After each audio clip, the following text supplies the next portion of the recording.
We're continuing our off-season divisional trade preview series with a look at the National League Central. Who on the Cardinals, Brewers, Cubs, Reds, and Pirates could be an option for the Mariners this winter? We'll discuss coming up here on the Locked On Mariners podcast. Colby, hit it.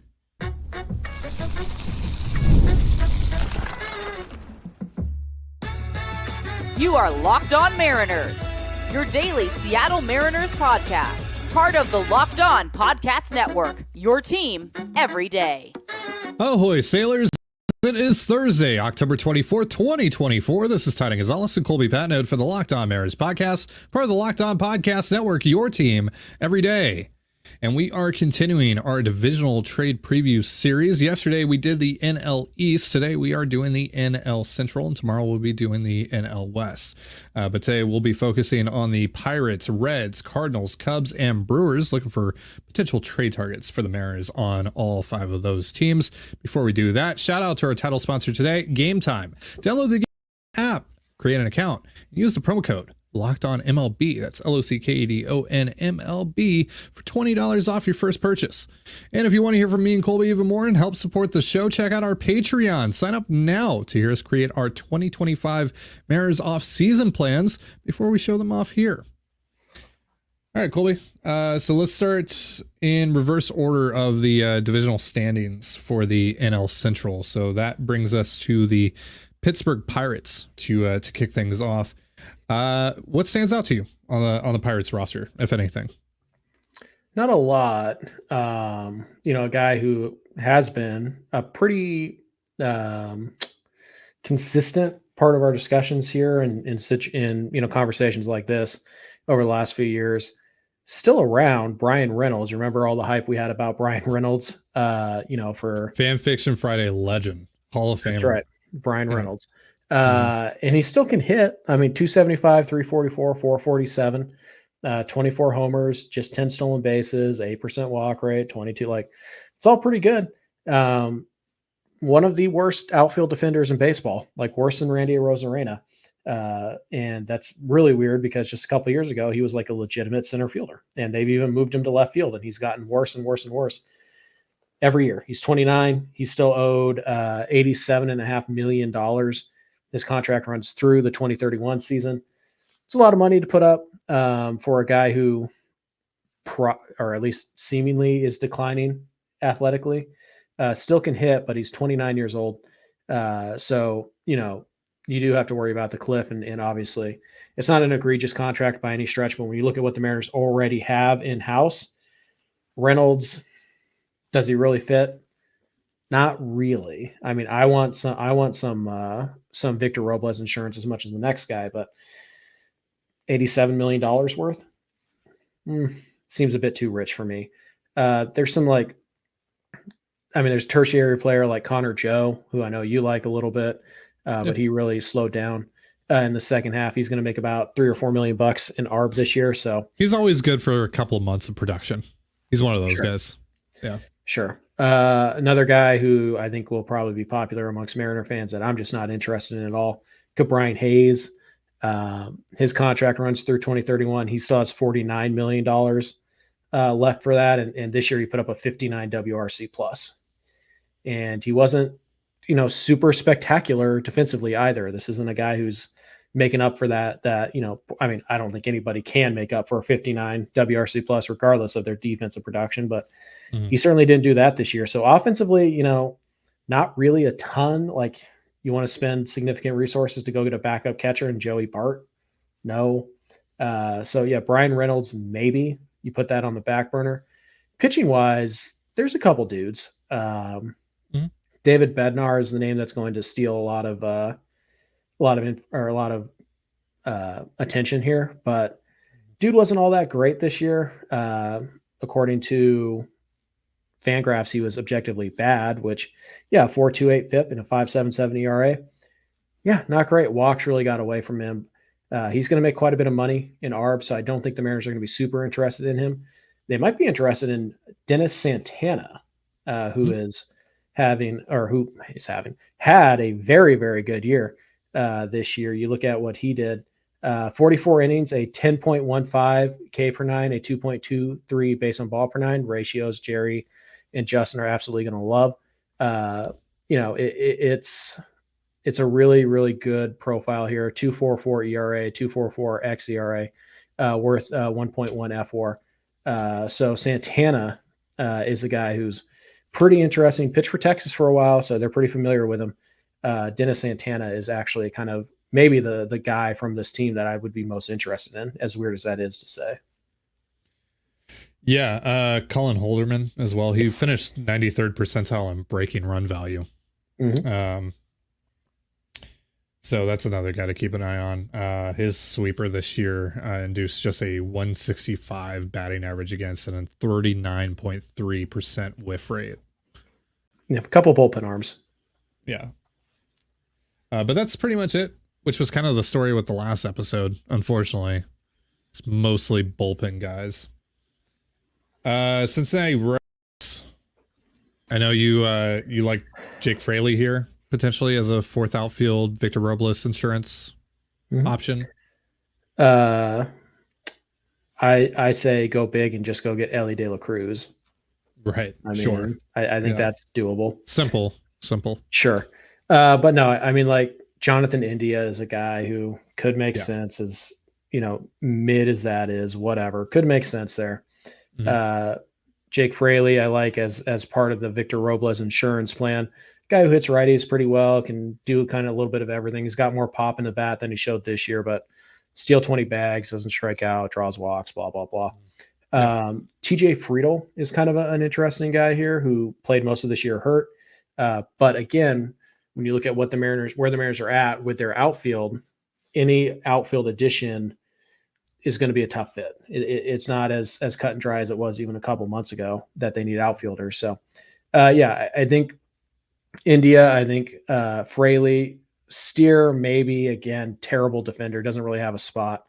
Noelvi Marte potentially coming back. But again, how do you get Noelvi Marte? We don't know exactly what the Reds' plans are this winter, but they do have some infield depth. They're going to get Matt McLean back. They have Cam Collier down on the farm. So I think India's probably getting traded. He's probably the guy that makes the most sense here. Yeah. On the pitching side of things, I'm pretty interested in Fernando Cruz. Just getting out of Great American Ballpark and pitching in a little more forgiving environment like T-Mobile Park. Does that help with the home runs? Maybe a little. He's pre-R, but he is in his late 30s, mid to late 30s, just late start guy. So Cruz, pretty interesting. If you're looking for that kind of back and bullpen guy. Also, I'll throw out Alexis Diaz, Edwin's brother, as a guy who, elite extension, the 100th percentile in extension. He's right there with Logan Gilbert. Pretty good slider, good stuff. Had a step back year this year though. So there's some stuff there that the Mariners would need to figure out. But yeah, Alexis Diaz, I think would be a nice add to the back end of your bullpen. Just, guys who take the pressure off of Andres Munoz a little bit. And you hope Gregory Santos is a part of that this upcoming year, and you hope Brash eventually gets back this upcoming year and they can also help take, but you still need somebody to do it who's done it before. So Diaz is a guy I like. Cruz is a guy I like. So the Reds actually have quite a few guys who make a good deal of sense for Seattle. I don't know if they have any true impact players that Seattle would like. They just don't have that guy at third base or whatever. But I think the Reds actually do have quite a few potential answers, let's call it, to some of the Mariners' less talked about needs, if that makes sense. Okay, so we have three more teams left here in the NL Central to go over. The Cubs, the Cardinals, and the Brewers. We'll be going over a couple of those here in just a moment. But first, a reminder, this episode of the Locked On Mariners podcast is brought to you by FanDuel. NFL fans can start the season with a big return on FanDuel, America's #1 sportsbook. So when you get a hunch in the middle of the game, you can check out the latest stats, view live play-by-play, and so much more on the same page where you place your bets. You'll get started with $200 in bonus bets. Yeah, you heard that right. $200 in bonus bets guaranteed when you place your first $5 bet. That's FanDuel.com. And you're listening to the Locked On Mariners podcast. We are continuing our division by division trade preview series for the 2025 offseason, looking for potential trade targets for the Mariners on every single team in the league. Today we are doing the NL Central. We just talked about the Cincinnati Reds and the Pittsburgh Pirates. Now let's talk about the St. Louis Cardinals, who have been connected to the Mariners in trade rumors a lot over the last year and a half, and nothing has come of it. But I assume, once again, this offseason, these two teams are going to be connected a lot with one another. Seems likely. Let's just get this out of the way, because I've seen this a lot. Potentially a Luis Castillo trade here where the Mariners bring back Nolan Arenado. Thoughts? I'm out, personally. No. Yeah, I'm out. Hard pass. Arenado is a declining player who only hit 16 home runs this year, slugged under 400. Still very good defender, but Arenado's contract is ridiculously complex. There's a lot of deferred money and who pays the deferred money, who, blah, blah, blah. And not to mention, just off the top, you have him through the 2028 season and he's going to cost you $74 million for a declining player. No, I just not interested in that really at all. Because assuming that he is the player he was this year, next year, which hasn't been the case for the last couple of years, Arenado and Castillo are essentially a wash in terms of value. But Arenado is going to cost me more money in the long run than Castillo is. And I don't know that he's a 102 WRC plus guy this year. And again, it sure looks to me that he has entered the decline stage of his career. So I just don't want to be on the hook for that money. And I think Castillo is just a better bet, quite frankly, than Arenado. So no, I'm not interested in that either. Yeah, no. Plus he's going to be 34 years old for most of the year. He's only going to be 33 for the first 3 weeks of the season. So yeah. It seems like a pretty safe bet that this is just the cliff. He's finally started to reach it. He's still good enough to be a league average bat with, pretty good defense, but that's it. And that's not worth what he's getting paid right now. Still a starting player, but again, he still owed $74 million over the next 4 years. That's before you take into account the deferred money, which is a lot. So I'm going to list a bunch of other names here, and you just tell me who you want to talk about. Alec Burleson, Brendan Donovan, Lars Nootbaar, Nolan Gorman. Any of those guys stand out? Yes. Yes to all of them. Yep. Jordan Walker. Sure. Yeah. I mean, yes to all of them. But again, how do I get these guys? Right. We talked about Donovan on Fan Fiction Friday last week. We had a deal proposed to us for Donovan and Jojo Romero, just one of their relievers, lefty relievers. Yeah. But yeah, I just don't really know what Donovan's going to cost you. He's R1, so you get him for 3 years, but that also now it sounds like the Cardinals are also going to be shaving some money off the payroll. You listen, they're not going to bring back Goldschmidt. Sounds like they really are motivated to trade Sonny Gray. They have some big contracts on their books that are not going to be easy for them to trade, but also this is a team that's always acted like a mid-market team. They are, and they still spend a good amount of money. I don't think you would call them cheap. This is not a team that's going to run, $230 million payrolls. They're just not going to do that. Yeah. I think they're going to be looking to sell off some contracts here. But a guy like Brendan Donovan, a guy like Lars Nootbaar, they're going to make $3 million this year each. Those aren't the guys you really want to sell. I mean, at least not right now, and probably not for prospects. So that's the hard part, right? If you're the Mariners, you want to trade away prospects to get major leaguers, because trading away major leaguers for major leaguers, you're probably not going to get much better as a result of that. Your major league roster. Occasionally it works. Luke Raley for Jose Caballero, and everybody's happy, and you get a little bit better because of it. But most of the time, you trade major leaguer for major leaguer, you're kind of taking a lateral move here. And I don't know if Donovan and Lars Nootbaar specifically are going to be available for. I don't think the Cardinals are stupid enough to be give us Bryce Miller for one of these two guys. I think they'd be hey, give us Bryce Miller and we'll give you Donovan and, whatever, somebody in their farm system that they kind of like. But I'm not there's nobody on this team, on this roster, that I'm trading one of my pitchers for. So there's probably not a realistic package that they could put together that would make me interested in trading one of my 4 younger starters.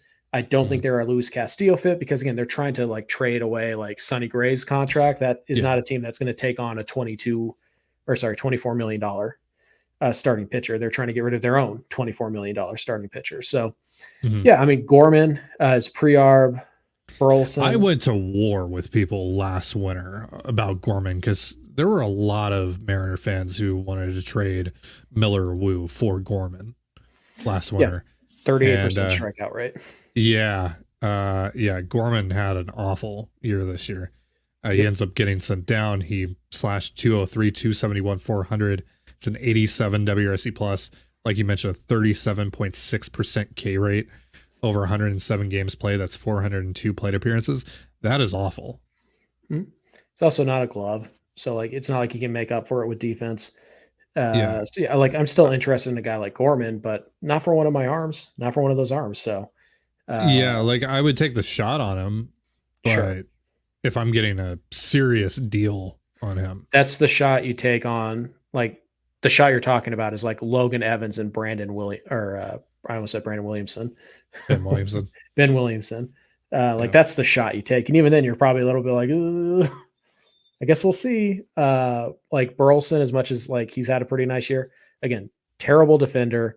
And at the end of the day, a 106 WRC plus. That for a guy that should be playing first base. Yeah, like or DH. So, right, Nootbaar. Again, we've talked about Nootbaar. Doesn't really hit lefties. Pretty good. Like he's a good player. Lars Nootbaar is a good player. He's not a superstar. He's not an all-star. He's not a guy that you give away top 5 prospects for. And neither is Donovan. So I think the Cardinals have a lot of guys that make sense for Seattle. I'm a little unsure of what the Cardinals are going to want. Are they going to be open to trading some of their major leaguers for prospects? If they are, the Cardinals are one of the better trade fits for the Mariners this winter.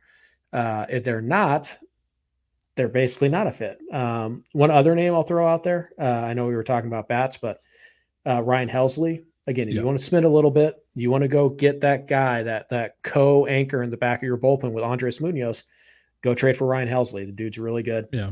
But aside from those guys, that's probably about it. So I think it's those handful of bats that we talked about. Ryan Helsley. As much as I like Sonny Gray, it would be stupid for the Mariners to acquire him, unless, of course, they're trading Luis Castillo or something like that. But again, he's making so much money that it doesn't work. Right. Again, as much as I like Sonny Gray, same goes for Miles Mikolas. But yeah, I think Ryan Helsley is the guy here. If you're looking to the car, and maybe it's something like I would try. If they're looking to save money, right? If that's a big motivator for them, I would trade them 4 years of Gregory Santos for 1 year of Ryan Helsley. Like that's something I would do. Like I would trade them Logan Evans for 1 year of Ryan Helsley. So, Helsley's probably the guy I'm most interested in on this team. But yeah, obviously the Burlesons, the Walkers, the Edmund or Tommy Edmonds, not on the team anymore. The Brennan Donovans. Those are the guys. They all kind of feel like the same guy. Those are the guys that at the right price. Joe Randoms. Pretty much. At the right price. Yeah, I'm interested in all those guys. Who's the guy I'm willing to pay like one guy off this Cardinals roster? I'm probably picking Ryan Helsley. All right, so we got the Cubs and the Brewers still to go over in just a moment. But first, a reminder, this episode of the Locked On Mariners podcast is once again brought to you by Game Time. So I used to live in New Mexico, and down in New Mexico, there are 0 pro sports teams, and a lot of bands and artists that I listen to skip going there more often than not. So when I moved to Toronto, where there's a baseball team, a basketball team, a hockey team, even a soccer team, and there's great music being played every night in the city, I was right in my element. When I want to catch a ball game or my wife and I want to see a band, I always get my tickets through Game Time. And that was the case well before Game Time sponsored our network and before I even joined the network, because it is truly the best ticketing service out there, hands down. I truly, truly believe that. And now it's getting even better thanks to Game Time Picks. Game Time Picks filters out the fluff to show you only incredible deals on great seats so you don't have to waste time searching through thousands of tickets. I can just go on the app, it'll show me the best deal right away, it'll show me the exact view I'll have, and most importantly, it'll tell me exactly what I'm going to pay with Game Time's all-in pricing, so there are no annoying little fees that pop up at the last second. Take the guesswork out of buying tickets with Game Time. Download the Game Time app, create an account, and use the promo code LOCKEDONMLB, that's LOCKEDONMLB, for $20 off your first purchase. Terms apply. Again, create an account and redeem promo code LOCKEDONMLB for $20 off. Download Game Time today. What time is it? Game time. And you're listening to the Locked On Mariners podcast. We are combing through the NL Central for potential trade targets for the Mariners this winter. We have done the Pirates, Reds, and Cardinals. Cardinals, pretty extensive discussion. I think we're going to have another one here. Maybe not as much, but there's quite a few options here when it comes to the Chicago Cubs. We've obviously talked a lot about Nico Horner on the show. I want to start here, though. They traded for him at the deadline. Would they think at all about moving on from Isaac Paredes already? Yes. Okay. The problem is I think they want pitching. Right. So it's the same discussion as we had about Paredes Pretty when he much. was on the Rays. Just 1 year less of club control, not as productive, not coming off of as productive of a season. So probably less valuable. He was bad with the Cubs. Yeah, particularly in the second half. But yeah, bad with the Cubs in particular. So yeah, interesting guy there, Paredes. Like, I think the Mariners would still be interested. Obviously, they need third base help, but yeah, the fact that he's got a year less of club control, the fact that he's coming off of a really, really bad finish to the season. Yeah, I mean, I think that he'll be made available. My gut feel, though, is that they're going to look at this and they're going to be like, give us Brian Wu for Isaac Paredes. And you're just going to be like, no, I wouldn't do it last winter. I'm certainly not doing it this winter when he has less club control and is coming off of a bad year or a bad second half, at least. So yeah, again, like a lot of these guys we talk about, should the Mariners be interested? Sure. Is it likely they can get a deal done for this specific player? No, probably not.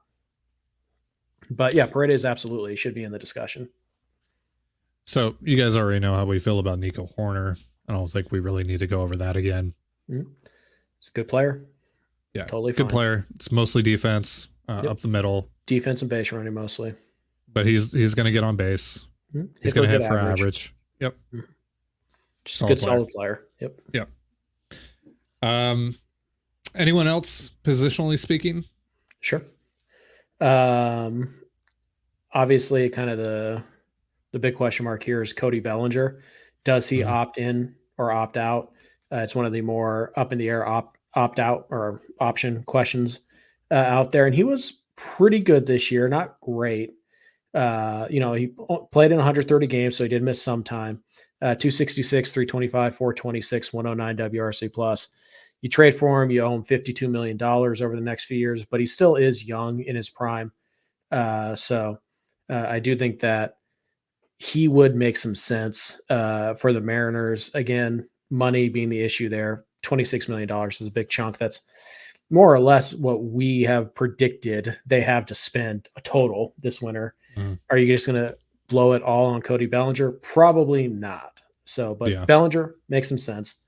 Other guys that make sense, Ian Happ and Seiya Suzuki, they certainly make sense. And they make sense in a Luis Castillo for one of those two guys type of sense, because the Cubs would take on a little bit of money, but the Cubs need starting pitching. That is the missing element right now. And if Bellinger opts in, they have the outfield pretty much in place. They have Happ, they have Suzuki, they have Crow Armstrong, they have Bellinger, they have Tauchman. Like they can afford to trade one of those outfielders. So obviously, I think you would prefer Seiya Suzuki, just a little bit more upside there. But Happ is probably the guy most likely to be moved again because of their, I don't want to say bloated, but because of their appropriately high salaries that they've earned. It makes it a little difficult for the Mariners to acquire either one unless they're swapping out a salary with that contract. So, yeah, I think the outfield, Happ, Suzuki, Bellinger are all interesting. I don't think you could get Michael Busch without trading one of the Wu or Miller, but if you could, that'd be great. I think he's actually a pretty nice fit. Strikeout rate's pretty high, but the power should play at T-Mobile Park.